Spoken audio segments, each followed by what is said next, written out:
Don't get me wrong, I'm as disappointed as everyone else with the new Ranger capstone, but every time somebody told me that the rework completely sucked, I hesitated, and now I know why. But first, a special shout out to a subscriber, Twin Steel, who went out of his way and shipped me his copy of the Player's Handbook to put together this video and others for you to watch. This video isn't sponsored, but Twin Steel did give me a list of some of his favorite underrated creators, so please consider checking out Josh over at the GM Philosopher's Workout. I'll be linking my favorite video from his channel at the end of this video. It's pretty much been the case that from 2014 onwards, the Ranger has been a class that needed a little bit of work. A lot of their abilities that came out in the original class were very flavorful and fixated on the idea of this mastery of terrain, but didn't have a lot of impact on a game session, and from a power scale level, the Ranger sort of got left behind compared to some of the other classes. And then we came out with Tasha's, and there was a bunch of new additions that leaned sort of in the opposite direction, a little bit away from the land descriptives, but a little bit more potent, some more opportunities to kick out a little bit extra damage and to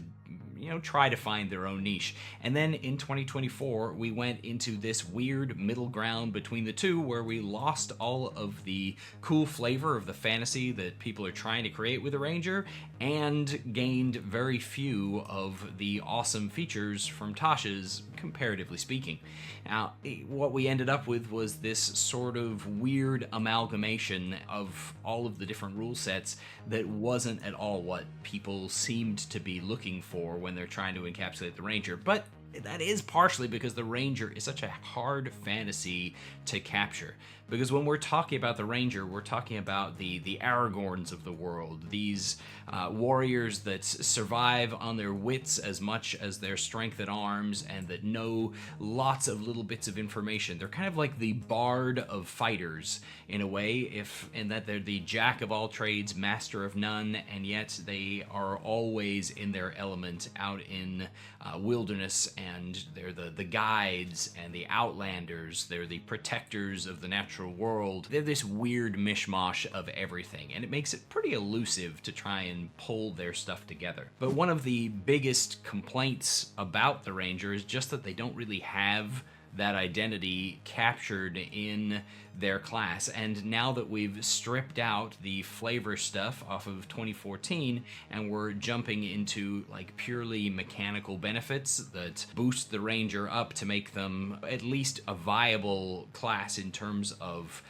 damage dealt and the like, we're really struggling to figure out where their identity is. But there's something that hasn't really been talked about that I think is the place where the designers were focusing in order to save the Ranger. Because mechanically speaking, the Ranger deals out enough damage to be its own sort of thing. It's got a number of different options that are going to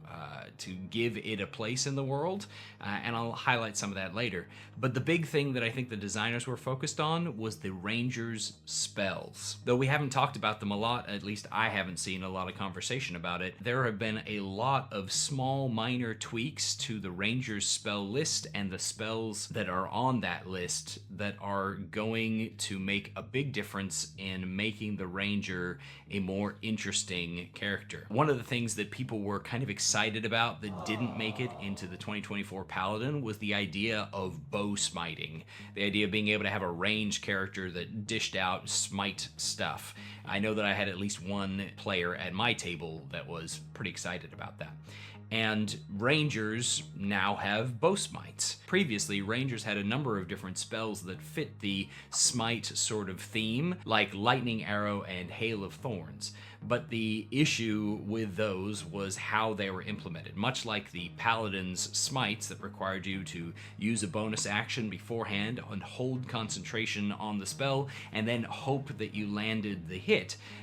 Ranger's spells were designed similarly. And all of those spells in the book have been reworked so that now you utilize the bonus action after the fact to turn either a hit or, in Lightning Arrow's case, even a miss into an area of effect attack that is essentially a smite, dealing extra damage to your target and splashing out some damage to those around them. This gives Ranger a unique set of options in order to be able to pepper in arrows from a distance, but also be doing area of effect damage, which differentiates them from the Paladin nicely if you're going for that ranged vibe, and gives them a little bit more of a niche. Incidentally, they also changed those up-close smites like the Ensnaring Strike ability, though it still takes concentration. You now use your bonus action to trigger it after you've already hit your foe, meaning that if you've got Hunter's Mark active, you can run in, hit them, and on your final strike, attempt to ensnare them and attempt to back away using your abilities to avoid the opportunity attack, hopefully. They also removed concentration from several other spells like Barkskin and Magic Weapon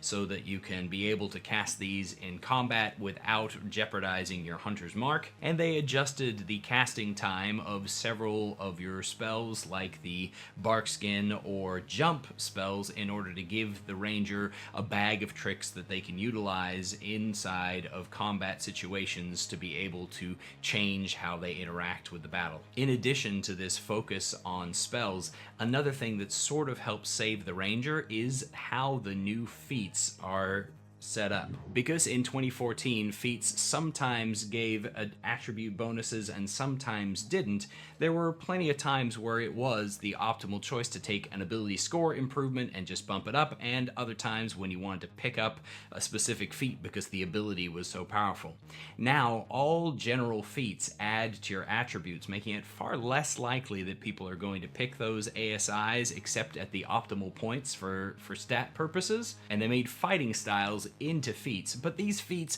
because they don't add to your statistics, are going to be very low on the priority list for people to be taking them unless they are a huge benefit. The fact that the Ranger is the jack of all trades that gets access to both weapon mastery and a free fighting style in addition to their cool spells means that you'll be able to specialize them into either archery for that sweet +2 to hit on top of everything that they're doing, or into the 2-weapon fighting style, which with the new dual wielder feat allows a Ranger that's using the Nick property to pump out 4 attacks a round with their Hunter's Mark active, dishing out essentially the same kind of damage as 4 attacks from a greatsword from level 5 onwards, meaning from a damage potential standpoint, the Ranger is even outdistancing the fighter at that level until, of course, you take into account action surge. I don't know if these changes to spells and feats is going to be enough to save the Ranger in everybody's eyes, but I do know that they do take the edge off of the shift that's happened,